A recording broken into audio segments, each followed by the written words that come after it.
Dah ke? Dah. Bismillahirrahmanirrahim. Assalamualaikum warahmatullahi wabarakatuh. Kita bertemu lagi dalam satu lagi episod Atas Pagar. Bersama saya Azri Abdullah dan Adib Burhan. Yes, saya Azri. Okey. Episod yang lalu Adib kita dah bincang tentang PRK. Ya, politik. Episod kali ni kita nak discuss satu isu yang agak penting. Ya. Mungkin dah beberapa minggu berlaku, tapi saya percaya dia masih lagi diperkatakan sehingga hari ini. Hari ini kita nak bercakap tentang isu Cultus GISBH, Global Ikhwan Services Business Holding, di mana inilah satu perniagaan yang dinamakan Perniagaan Bumi Putra, yang sebelum ini digembar-gemburkan sebagai satu bentuk model perniagaan yang berjaya, malah dikagumi oleh masyarakat orang Melayu.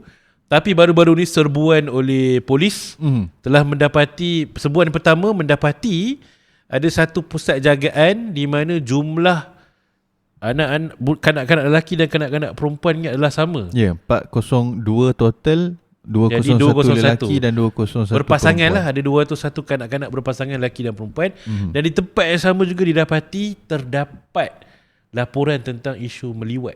Melibatkan kanak-kanak diajar cara untuk meliwat, kanak-kanak diliwat, dan sekarang ni mereka telah dibawa dan diheret ke mahkamah, termasuklah CEO dan beberapa orang-orang besar dalam GISBH telah pun dibawa, ditahan untuk siasatan. Ya, benar. Dan ada yang telah pun mengaku, ada yang mengaku baru-baru ni memang mereka yang memukul kanak-kanak dalam video dan dikenakan hukuman 10 tahun penjara. Jadi isu ni adalah satu isu yang mengejutkan masyarakat sebab dia berlaku di bawah batang hidung kita sendiri. Betul. Dan kita tak sedar. Okay, Dip, before saya nak pergi lagi jauh tentang Global Ikhwan, saya dah bagi intronya. Soalan yang bermain-main di minda pendengar kita. Adib, kau pernah makan ke tak kat kedai Global Ikhwan? Jujur, kau pernah makan ke tak?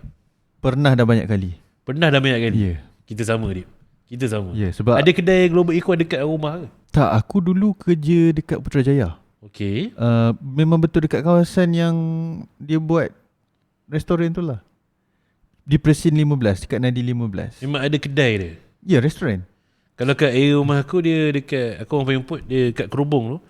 Dia ada satu kedai makan, sebelah dia kedai bakery. Ya, sama. Sebelah dia kedai lansir. Dekat lah dengan rumah. Oh, lansir lah. Sebab Putrajaya kita tahu pasal Ikhwan di Putrajaya.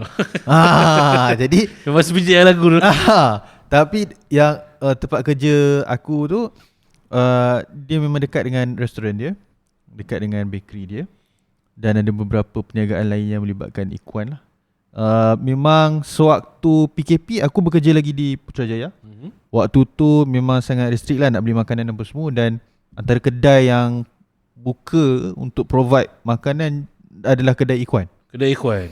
Dan jujur cakap lah, tak adalah nak cakap makanan dia sedap dan tak adalah nak cakap makanan dia tak sedap. Tetapi bila makan makanan yang daripada Ikhwan ni, kadang-kadang mesti tak sedap perut apa semua. Oh ya? Memang ada. Tapi tak baca bismillah itu baca.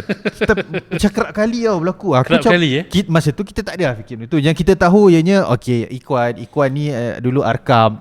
Kita tahu business model dia, tapi macam mungkin dah disucikan ke apa semua kan. Jadi bila makan, ada some point tu memang dah tak makan dekat Ikhwan. Nasi lemak dia sedap dulu. Dah tak beli nasi lemak. Roti canai dia orang beratur kat Putrajaya tu. Jadi bila isu ni keluar, bila fikir balik make sense lah. Kenapa rasa tak sedap je, sakit perut lah. Itulah bila pas makan dekat situ. Jadi mungkin masa tu kita tak tahu lagi, hijab masih tertutup. Hijab masih tertutup. Okay, tadi Adib, kau dah mention pasal Al-Arkam. Ya. Okay, Al-Arkam ni adalah the origin of GISBH ni, ataupun orang kata nama-nama. Al-Arkam ni kalau pendengar tak tahu, dia adalah satu pertubuhan yang telah difatwakan oleh beberapa negeri di Malaysia, tak salah semua negeri, memfatwakan bahawa ia adalah satu ajaran sesat dan fahaman yang salah. Dan pemimpin Al-Arkam ketika itu yang terkenal adalah pengasasnya Abu Ya dan juga Umujah, iaitu isteri kepada Abu Ya. Jadi memang banyaklah kisah-kisah Al-Arkam ni dah diterjemahkan dalam TV dan sebagainya. Dan Al-Arkam ni, Abu Ya tu pun dia ditahan, ditangkap, dan dia telah, orang kata apa, di counselling kan, dinasihatkan, diberikan pengukuhan akidah Dan katanya sebelum dia meninggal memang dia telah pun bertaubat daripada isu-isu ni. Okay, kita tahu memang Al-Arkam tu wujud. Dan yang peliknya Adib, tak ada orang pernah menafikan bahawa JISBH ni memang adalah satu kelahiran semula Al-Arkam. Ketika sebelum isu dia berlaku pun kita tahu JISBH ni Al-Arkam.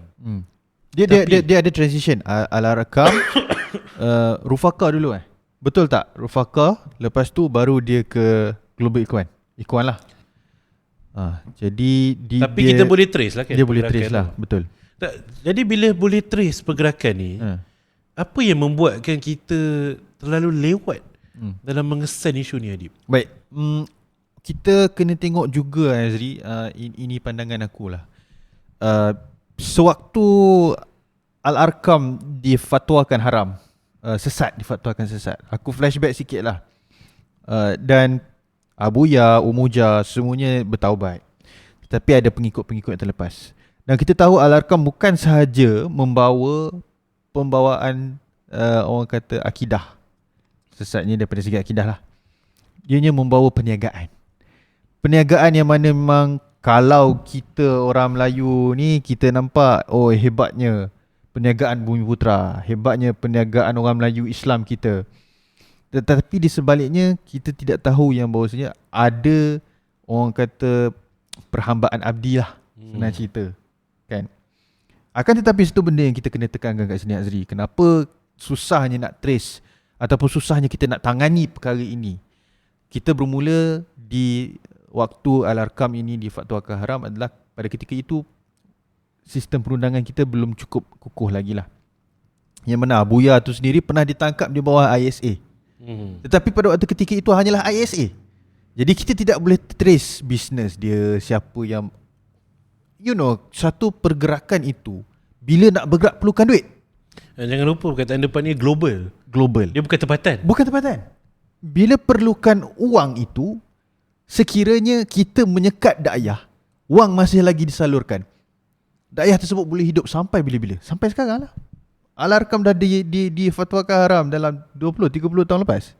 Tetapi kenapa masih ada lagi susur galurnya itu sampai ke Global Ikhwan sekarang? Okey, dia antara strategi Al-Arkam ataupun JISBH ni, dia mengulang strategi yang sama Al-Arkam buat. Mula-mula dia bergerak melalui pengukuhan ekonomi. Kemudian melalui pengukuhan ekonomi tu dia mengepung pengikut-pengikut dia. Betul. Dia mengasingkan pengikut-pengikut dia ke dalam komuniti mereka saja agar proses doktrinisasi tu berlaku dan orang JISBH tak bercampur gaul dengan masyarakat lain. Betul. Sama macam Al-Arkam dulu ada perkampungan yang cukup, ada kedai dan sebagainya. Mereka tak perlu bergaul dengan orang luar. Betul. Jadi doktrinisasi tu kuat. Dan benda yang sama berlaku kat JISBH ni, Adib. Betul. Dan JISBH ni dia punya bisnes bukan setakat, yalah Azri dah cakap tadi, bukan lokal saja. Dia ada kedai di Arab Saudi, Turki, United Kingdom, France, di merata-rata dunia. Maknanya sokongan kuat wang dia tu bukan biasa-biasa. Telah dinilaikan sebanyak 350 juta ringgit Malaysia. Banyak tu, Dip. Banyak. Dan disebabkan perundangan pada hari inilah terbuka habis semua cerita. Nak cakap pasal kekuatan ekonomi dia ni kan. Selain kita pergi kepada isu perhambaan tu. Rasanya pendedahan terbaru yang kita dengar adalah JISBH tak pernah bayar cukai. Tak pernah bayar zakat. Cukai. Okey. Ini adalah untuk menangkis sesiapa yang cuba untuk menyokong JISBH pada hari ini. Pertamanya, ianya bukan menyokong ekonomi Islam, tidak menyokong ekonomi negara, tidak membantu pun Bumiputra Islam. Kerana pertama, macam Aziz cakap tadi, tak bayar cukai. Of course tak bayar zakat, tak bayar gaji, tak bayar EPF, tak bayar SOSO. Jadi dengan adanya Anti-Money Laundering Act, AMLA, Counter Terrorism dan juga SOSMA, inilah kita dapat trace balik mana puncanya. Sebelum adanya perundangan ini, kita tidak boleh trace. Dan kita kena tengok betapa JISBH ataupun Arkam ini, dia telah menyelusup di dalam segenap legislation dan juga eksekutif di dalam negara kita.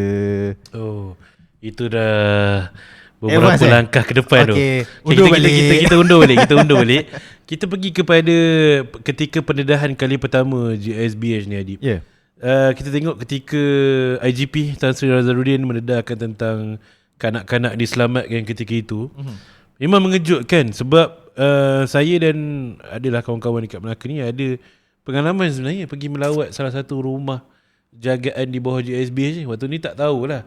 Tak tahu apa-apa. Okey. Cuma bila kita pergi tu memang saya tak pergi, tapi ni kawan-kawan ceritalah, kawan-kawan yang pergi, kawan yang rapat pergi. Dia orang pergi untuk program bersahur bersama-sama, memang tengok keadaan kanak-kanak tu menyedihkan. Ada yang bila kita tanya memang dia cakap ada je mak ayah, cuma dia duduk dekat sini. Cuma waktu tu kita tak terjentik hati untuk tanya kenapa orang yang ada mak ayah masih duduk di rumah so-called rumah penjagaan anak yatim. Jadi kemudian bila kita dapat tahu apa yang polis dedahkan ni, habis semua kanak-kanak di setiap rumah jagaan JSB ni diselamatkan. Dan bila diselamatkan, kita dapat tahu dia orang ni bukan anak yatim. Daripada mak ayah dia orang yang letak anak-anak dekat sini. Sekejap kita akan bagi isu. Itu satu yang diselamatkan. Ada juga macam contoh di Melaka, ketika serbuan dibuat, tak silap saya minggu lepas, rumah tu dah kosong. Ke mana pergi kanak-kanak tu? Betul. Dengar cakap orang-orang tempatan, dia kata semua budak-budak tu dah dipulangkan kepada mak ayahnya. Dengar cakap lah. Kalau betul, ya okey. Tapi itu mak ayah yang dah rosak dengan pahaman JSBH ni, anak-anak tu kembali, dia akan kekal rosak ni. Ya betul. Lebih baik kerajaan dapat selamatkan. Okey, itu satu. Sekarang ni bila dah tanya kepada JAKIM pula status anak-anak ni, sebab dia orang ni tak ada dokumen yang sah, tak ada dokumen pendaftaran. Tak tahu mak ayah ni siapa. Dia dah jadi apa terma itu, waris apa tah yang dia orang tak pasti. Dia kena binkan Abdullah. Susur galur dia. Ya Allah, Adib, macam CNN. masa depan kanak-kanak tu. Apa dah jadi dengan masyarakat kita sampai sanggup menggunakan anak-anak sehingga tahap macam tu. Kalau ada orang percaya ni adalah I cannot Adib. Orang yang cakap ni adalah isu sengaja nak jatuhkan ekonomi orang Melayu, nak jatuhkan. Kau tengok muka budak-budak yang kena tangkap tu, budak-budak yang diselamatkan tu. tak tergamakkan kita nak bercakap tentang apa kekasaran dan kejahatan luar biasa yang berlaku ni, Dip. Azri, aku nak cerita satu experience jugalah. Ala-ala aku pun dah cerita aku pernah makan kat kerap lah kan. Mereka yang bekerja di restoran tersebut, mereka memang berperwatakan sama dan mereka hanya tahu membuat apa yang mereka telah diajar. Okay. Of course lah, dia pakai baju semua sama. Dia memang setiap hari ada uniform memang sama. Ada bukan uniform, apron, t-shirt dia, baju t-shirt hitam, dia, kopiah tinggi. Memang t-shirt sama. Kalau orang tersebut, ataupun kita panggil lah kanak-kanak ataupun budak tersebut, sebab nampak gaya macam lebih kurang lingkungan 16, 17, 18. Kalau dia memang kena angkat makanan untuk asingkan, itu je yang dia buat. Dia boleh buat. Susun tray, itu je dia buat. Kalau dia memang jaga kaunter untuk letakkan ni, dia angkat pun macam robot Azri. Dia angkat dah bungkus kan, okay, dia masuk plastik, lepas tu dia letak tepi, lepas tu kawan dia tengok, kira, lepas tu dia tekan, kira beritahu harga berapa. Macam robot. Bila kau cakap pasal penderaan apalah yang diorang dah pernah buat, macam aku reflect balik, betul lah, mungkin ada penderaan. Sebab haiwan kat zoo pun dia jadi disiplin tu disebab kena dera. Apatah lagi budak-budak ni. Bukan nak samakan dengan haiwan lah, tapi contoh yang kita bagi. Dan bila kau cakap kanak-kanak ni dipulangkan balik ke ibu bapa mereka yang sesat tersebut, okey, kita ambil satu contoh lah, yang menjaga pusat jagaan JSBH yang berumur 23 tahun tu tidak diwakili peguam, mengaku bersalah, umur baru 23 tahun. Makna kata apa Azri? Memang dia dah tanam dekat kepala otak dia orang ni. Kalau you kena tangkap, you tak perlu panggil sesiapa, you mengaku je bersalah, at least you masuk jail. Okey, baik Abuya. Kau ganjarannya apa? Of course lah, pahala syurga. Paling gila bab eksploitasi kanak-kanak ni, Adib, adalah ada satu mak ayah tu, dia telah melaporkan anak dia dah hilang 2 tahun. Jadi bila isu pendedahan, video pendedahan JSBH ni keluar, kita dapat tahu itu kanak-kanak yang hilang selama 2 tahun, Adib. 2 tahun. Dekat sini there is a systemic failure. Okey, pusat jagaan ni pada pengetahuan aku lah, Adib, bukan mudah nak buka. Susah. Sebab kalau you adalah pusat jagaan berdaftar di bawah JKM, di mana fully supported, memang akan ada audit, ada semakan, ada kelayakan dan kelulusan yang jaga pun kena ada certain kelayakan lah. Bukan mudah-mudah nak jaga kanak-kanak, jaga orang tua. Memang itu well regulated bawah JKM. Cuma problem yang kita kena selesaikan adalah NGO ni pun dibenarkan buka pusat jagaan. Dan di bawah NGO ni tak ada orang nak selia, tak ada orang nak semak. Betul. Sebab NGO tak perlu audit ke apa. Dia orang lulus je. Dia orang buka ikut atas paper, lulus. Tapi siapa yang semak? Siapa yang check? Dan sekarang ni bila dah jadi macam ni, what are we doing? Betul? Pusat jagaan ni, kita tak dengar apa-apa lagi daripada Menteri Wanita, Keluarga dan Masyarakat tentang apa cadangan kerajaan pada parliamentary sitting yang akan datang ni untuk ubah sistem pusat jagaan ni. Apa cadangan ni? Cadangan saya paling mudah je kalau ada menteri yang mendengar cadangan ni, kalau ada pekerja-pekerja menteri yang mendengar, staff-staff ke apa, cadangkan satu sistem saja dia. Apa-apa pusat jagaan sekalipun, pusat jagaan agama ke, pusat jagaan orang tua ke, pusat jagaan wanita ke, satu sistem. Tak payah dah nak kena ada ini pusat jagaan bawah Jabatan Agama, ini bawah NGO, ini bawah JKM. Satu, cukup pendaftaran supaya ada orang boleh semak. Belum lagi kita pergi ke pusat tahfiz ya Azri.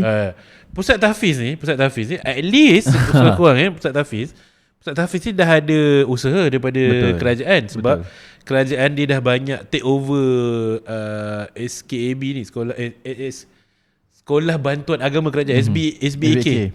Dia orang dah take over. Maksudnya sekolah-sekolah tahfiz sekarang diberikan tempoh untuk mendaftar di bawah kerajaan, supaya kerajaan boleh bagi bantuan. Kerajaan selia. Kerajaan tak kacau pun silibus. Nak belajar apa sekali lah, tapi kebajikan pelajar tak jaga. Tapi masih ada lagi sekolah-sekolah yang enggan berdaftar, masih lagi kutip sedekah, kutip derma semua. Berbeza di Selangor Azri. Di Selangor JAIS sendiri ingin menyelia silibus yang yelah, sebab kita kena lihat di negeri-negeri berbeza dia punya pengetahuan. Pentadbiran agama. Di Selangor, bawah Duli Yang Maha Mulia Sultan Selangor memang betul-betul mempertimbangkan bahawasanya sekiranya kalau tahfiz nak buka, memang kena ada satu garis panduan pembelajaran. Okey, kita dah detect kegagalan pertama kegagalan dari segi sistem, satu sistem yang menyeluruh untuk pusat jagaan, termasuklah pendidikan dan sebagainya. Okey, kita nak pergi kepada apa yang adik buka tadi. Kita nampaknya ada kegagalan eksekutif dalam isu dia. Apa yang adik maksud sebenarnya? Aku rasa ada deep state lah sebenarnya. GISB ni, because it is, orang kata, to the core lah Azri. Sebenarnya lah, kalau katakan isu ni, aku tak sedap lah kalau kita nak timbulkan balik. Tetapi kalau tak silap aku, Dr. Mazhar pernah timbulkan pasal isu ni, kemudian kereta ni bakar. Beberapa tahun yang lalu ke tahun ni? Beberapa tahun yang lalu. Jadi sekarang bila telah munculnya semua ni, dan kita dapat dengar yang JAKIM cuba untuk berdiam diri, dan kita kena acknowledge dan berterima kasih Azri kepada SBSB, Special Branches, cawangan khas Polis Diraja Malaysia ni, kerana membantu untuk membawa pulang kanak-kanak yang telah disesatkan ini. Tanpa SB ni, saya rasa kalau JAKIM je yang buat kerja, yelah, kita tak mampu nak bergerak juga. Dan kita baca juga beberapa orang kata orang-orang yang terkedepan lah, kita boleh kata terkedepan lah. Contohnya macam Dr. Abu Hafiz sendiri katakan JAKIM perlu reformasi. PUKAS. PUKAS yang Pusat Kajian Ajaran Sesat. Kena betul-betul, orang kata sebenarnya JAKIM ni tidak boleh berada di takut yang lama dah Azri. In defense of JAKIM, in defense of JAKIM, ketika Dr. Abu Hafiz dia kata terima kasih kepada semua pihak kecuali JAKIM. JAKIM did nothing, dia kata. JAKIM ada mengeluarkan kenyataan media lebih kurang 4 ke 5 muka surat yang menjelaskan apakah usaha JAKIM dalam isu JSB ni. Tapi kalau kau tengok semua isu dia adalah pertemuan, mesyuarat. What are you doing? Where's the execution? Where's the execution? I mean, look at that Azri. Macam if you don't have any executions, in fact, aku cuba try to be fair juga. In fact, PDRM, kalau SB tak buat kerja, PDRM sendiri tak ada arahan from top. Aku tak tahulah macam mana. Okay, kenapa tak tahulah macam mana. Tapi bagi aku tak adalah, bagi aku mungkin kalau dapat siasat lebih awal perkara ini, then this will not happen. Betul. Kenapa SB kena buat kerja dulu baru semua nak jalan? Dan bila ada ditimbulkan isu ni Dr. Mazhar ni bukan ulama biasa dia mufti negeri Perlis, walaupun mufti negeri Perlis. Tapi dia seorang mufti. Betul, level dia sama. Yang memang ada pertemuan mufti setiap tahun semua. Tapi ada orang sinis lah, ada orang cakap lah ni isu ni pun adalah rahsia terbuka ni kita ramai. Dituduhnya di Dr. Mazhar ni Wahabi. Katanya Wahabi dengki ekonomi orang Islam, sebab tu dia menyerang JSBH. Termasuklah dan benda ni di api-api. I'm calling out. Kan contoh orang macam Ustaz Ridwanti, Ustaz Ada Idrus, ketika isu JSBH ni keluar, mana suara mereka? Azri, satu lagi. Edisi siasat, mana suara mereka? Mana suara mereka? Edisi siasat kita dah pernah bagi dalam edisi siasat itu. Mana suara mereka? Mana? Dikatakan suruh bersabar lah, bersangka baik lah. Memanglah prinsip dia innocent until proven guilty. Betul. Tetapi apabila sudah ada video-video kanak-kanak disiksa, memang ada bukti yang jelas, bukti yang sangat kukuh, kita dah perlu bersuara lah. Janganlah kita bersangka baik dan tak kena tempat. Betul. Jadi, kita kena, to be frank, dekat negara kita tak ada subjudice. Betul. Kita tidak mengamalkan subjudice. Betul. Kalau kita memang kena cemuh perkara tersebut, kita kena cemuh. Dan Azri, terpampang juga, yelah bila dah kena tangkap kan. In fact KJ pun sendiri cakap dalam podcast Keluar Sekejap dia, dah terkeluarnya banyak gambar-gambar ahli politik bersama dengan pimpinan GISBH. Betul. Termasuk kita tengok diulang tayang oleh Perikatan Nasional, Yang Berhormat PMX sendiri pernah duduk dengan CEO Tun Mahathir pernah pakai kopiah tinggi. KJ mana? KJ Malaysia, dia cakap dia pun tak tahu ada penyerahan cek waktu tu. Adakah sebenarnya memang GSBH memang dah menyelinap masuk di setiap parti politik di negara kita ni, Azri? Pertama saya orang politik, bila ada perkara teruk memang semua dia tak tahu. Tapi dia patut ambil tahu lah. Dia adalah pemimpin negara dengan keupayaan dan kemampuan dan resource yang banyak. Betul. Takkanlah you tak buat background check. Takkanlah tak buat background check orang yang datang jumpa tu. Takkanlah tak buat. Mustahil. I find it very hard to believe it.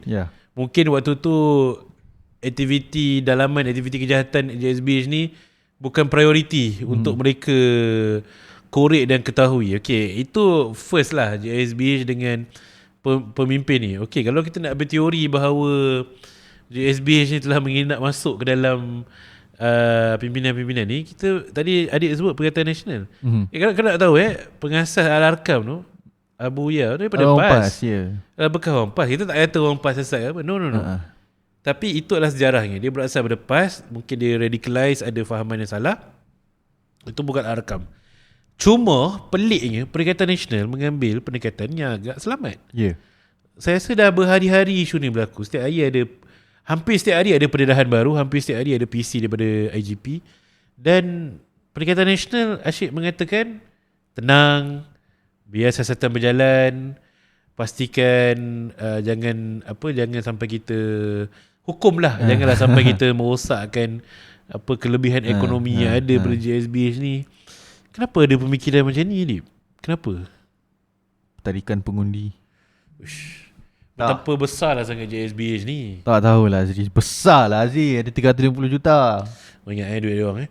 Okey, itu adalah kanak-kanak. Kita dah sembang makanan dia semua. Kemudian sekarang ni ada juga dengar cerita kan, pendedahan sekarang ni kalau kita buka media sosial, ada banyak pendedahan bekas-bekas ahli. Bekas-bekas ahli JSBH benar. Yang cuba keluar.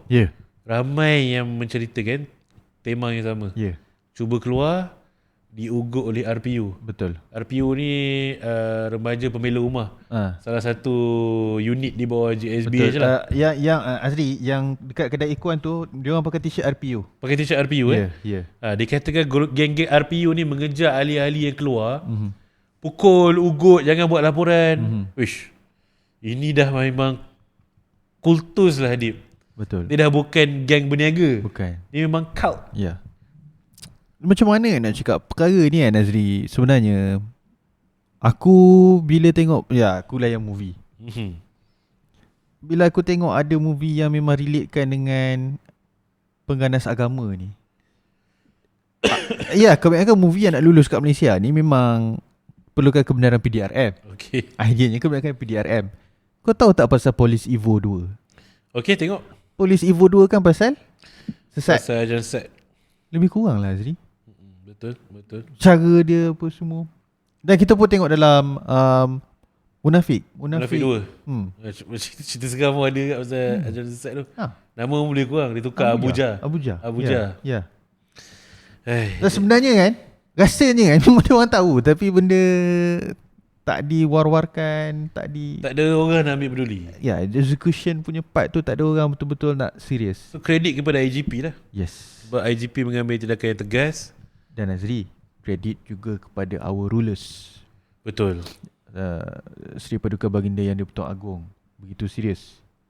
Tak bersin. Iran ni bersin dalam podcast. Seri Paduka Baginda Yang di-Pertuan Agong begitu serius melihat perkara ini.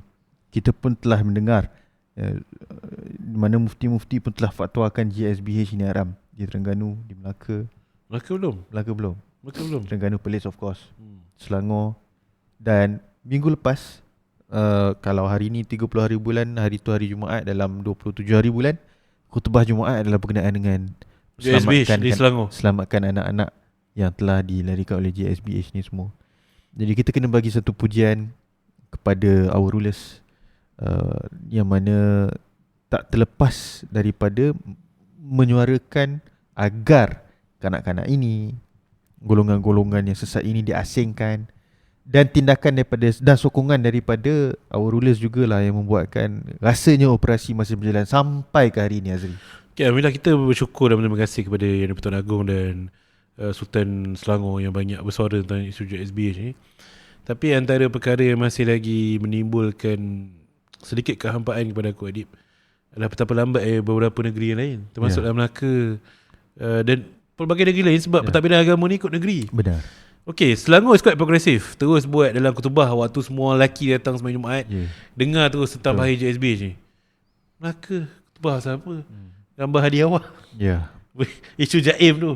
Di negeri-negeri lain apa ketubahnya? Tak ada. Dah lah CEO GSBH ni dapat title Datuk Melaka juga. Aduh, itu yang. Tapi jangan risau, saya dah jalankan kewajipan saya sebagai orang muda Melaka. Kita dah hantar memorandum kepada pejabat TYT, kepada Tun Ali Rustam. Kita menanti respon daripada TYT, dan saya sangat berharap, saya dan kawan-kawan yang menghantar memorandum, TYT please, kita tarik balik darjah kebesaran tu. Very very memalukan. Dan tolonglah ambil tindakan yang sepatutnya. Kita mungkin kena lihat jugalah, Azri. Pernah dengar tak kesesatan akidah dia tu sampai macam mana, Azri? Sampai tahap macam mana? Abu Yah masih lagi hidup. Oh, saya banyak dengar lagu Pasal Ikhwan Putrajaya. Teorinya adalah Abu Yah masih lagi hidup, muncul dalam mimpi. Abu Yah menyampaikan amanat-amanat daripada Rasulullah dalam mimpi pemimpin mereka, dan mereka percaya Abu Yah masih lagi hidup. Dia macam seolah-olah dia meletakkan Abu Yah ni seolah-olah macam seperti Nabi Isa, na'udzubillah min zalik. Astaghfirullahalazim. Dan bukan sekadar dari segi akidah, Adib, dari segi pemikiran logik dan kewarasan akal dia orang ni pun dah di satu tahap yang berbeza. Tengok sendiri apa CEO dia kata. Tak apalah ada 1-2 kes lewat. Jangan hukum semua. Itu ini serius. Kanak-kanak tau. Kanak-kanak. Kami memang, I don't know about you, Adib, but saya memang apa-apa kesalahan terhadap kanak-kanak, I cannot. Saya tak boleh. Betul. That's the line, that's the borderline. Kanak-kanak ni, okay, jenayah seksual tu dah benda jahat. Ke atas kanak-kanak, double, triple jahat. Betul. Mana kemanusiaan ni? Betul. Dan untuk seorang so-called gerakan ekonomi Islam ni mengatakan tak apalah, turn off, red flag. Memang nampaklah akidah yang rosak, akhlak yang rosak, pemikiran yang rosak. Dah tak ada apa yang boleh kita banggakan. Sebab tu saya tak faham,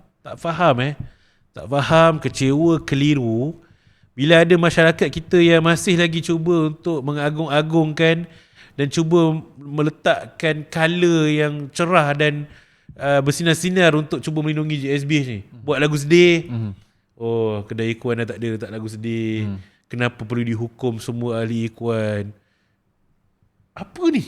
Dan kita dah jadi kat masyarakat kita kena make sure yang masyarakat faham ini bukan smoke bomb. Ini bukan untuk mengkaburkan mata daripada isu-isu semasa. Tidak. Ada orang kata untuk tutup isu apa ni? Halal. Allah. Tidak sama sekali. Isu halal ini jangan kita kaburkan. Azri, macam mana kita sebagai Melayu Islam boleh membantu untuk mengembangkan ekonomi Islam apabila kita sudah tolak GSBH ni? Banyak je kan? Banyak. Apa? Banyak je produk-produk orang Melayu Islam ni. Dan yang paling penting sebagai orang Melayu Islam, benda yang paling penting kita nak buat adalah kita kena ikut sunnah Nabi. Sunnah Nabi kita, iaitu kita menyokong kebenaran dan menentang kebatilan.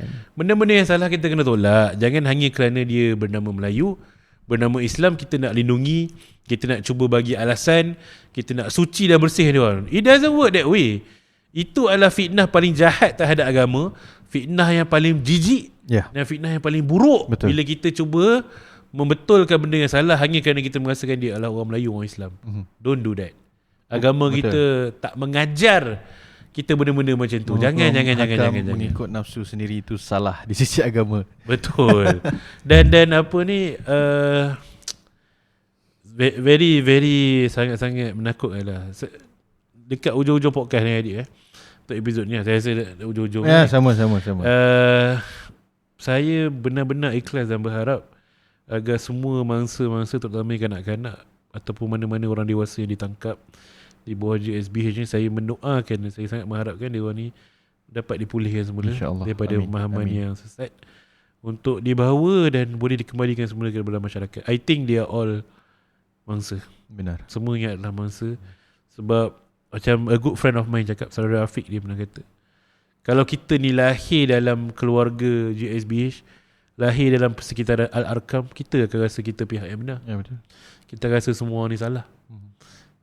Kita kena bantu, kita kena pulihkan balik hukuman dia. Ada apa nak tambah dia? Tak ada, rasanya kita kalau tak ada, aku nak tambah satu Ilas. Tak, sila. Last lah Kalau malas dengar kita orang bebel pasal SBH ni, saya sangat-sangat recommend satu dokumentari di Netflix kepada mereka yang mempunyai kesempatan untuk menonton. Tak tahu adik pernah tengok ke tak? It's called In the Name of God, Holy Betrayal. Tak pernah. Dia pasal cult di Korea Selatan. Dia ada beberapa episod melibatkan lebih kurang 4 cult lah. Saya khawatir kalau masyarakat kita tidak ada sikap yang tegas terhadap kerosakan sebegini, kita mungkin akan jadi macam di ajaran GMS di Korea Selatan. GMS di Korea Selatan ni tahap dah kantoi video dia melakukan perbuatan seksual kepada pengikut-pengikut perempuan dia, dah masuk penjara 10 tahun. Keluar ajaran tu masih hidup. Masih hidup dan orang masih menyanjung pemimpin yang sama. Dah ada video dia menyamai dia orang gila sebab nak mengelak daripada kena pertubuhan. Keluar masih ada orang menyokong. Janganlah negara kita sampai tahap sedemikian. Kita ada agama. Kalau nak belajar agama, belajarlah kepada orang yang betul, orang yang ada kepakaran. Allah bagi kita akal dalam Al-Quran, suruh kita berfikir. Firman Allah bagi suruh kita berfikir. Jadi berfikirlah kalau kita nampak benda tu pelik, canggung daripada ajaran masyarakat kita, rujuklah kepada orang lebih pakar. Jangan sembunyi-sembunyi, jangan memandai-mandai. Betul. Sebab Bani Melayu ni mudah terpengaruh. Itu kita punya DNA. Tengoklah kita lagu Pasal Ikhwan Skibidi. Aku tak nyanyi pun. Jadi kalau lalu kat TikTok aku skip. Tapi dia bertahta di bibir kebaikan. Itulah masalah dia. Dia jadi kalau orang yang dalam ajaran tu, bayangkan mungkin diorang dah kaji tau sebenarnya daripada segi psikologi. Kalau buat macam ni kan, orang boleh taksub. Actually bab lagu ni, sorry kita janji nak tutup ni, tapi ada poin menarik. Saya dah baca thread tentang sebenarnya GSBH ni mungkin betul lah ada kajian tu, sebab kumpulan-kumpulan nasyid kita yang famous berkaitan dengan dia. Betul. Tak adalah kata dia orang ni berkaitan Al-Arkam GSBH, tak. Asal usul dia daripada production yang sama. Dia zikir, tapi lepas Al-Arkam tu Al-Arkam tu dah difatwakan sesat, dia bergerak di bawah produk-produk label lain lah. Tapi dia mengenal pasti dia boleh mempengaruhi masyarakat melalui hiburan-hiburan seperti lagu-lagu nasyid. Betul. Kita diperkenalkan dengan nasyid dalam negara kita ni disebabkan pecahan daripada orang kata pembubaran daripada Al-Arkam tersebut. Orang kata ni lah kita panggil apa, Ghazwatul Fikr. Jangan ingat saya tak tahu bahasa Arab. Serangan pemikiran kepada masyarakat kita. Baik. Jadi itu saja untuk hari ni dia. Orang Melayu kita ni kena banyak muhasabah diri. Banyak muhasabah dan kita berharap keadilan diberikan seadil-adilnya. Terima kasih yang nonton. Jangan lupa subscribe kami di YouTube dan yang mendengar di Spotify. Thank you so much. Assalamualaikum.